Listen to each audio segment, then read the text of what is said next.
जवळीक नसलेल्या नात्यात असलेल्या स्त्रीचे काय होते?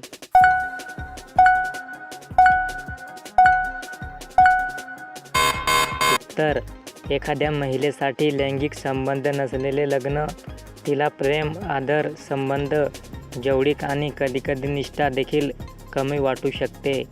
स्पर्श आणि लैंगिक संबंध यासारख्या शारीरिक जवळीकतेमुळे व्यक्तीमध्ये भागीदारी किंवा कुटुंबात आपलेपणाची भावना निर्माण होते.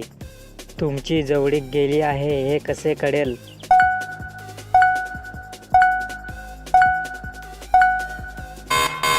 उत्तर: तुम्ही तुमच्या जोडीदाराला कमी प्रेम दाखवता, तुम्हाला एकटेपणा, दूरपणा किंवा गैरसमज जाणवतो, तुम्ही जास्त वेळ वाद घालता, तुमचे लैंगिक जीवन पूर्वीसारखे समाधानकारक राहिलेले नाही.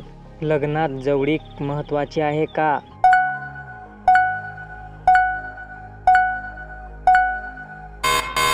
उत्तर: जवळीक हा कोणत्याही विवाहाचा एक महत्त्वाचा भाग असतो, जो जोडप्यांना मूल्यवान आणि समजून घेतलेले वाटण्यास अनुमती देणारा संबंध प्रदान करतो.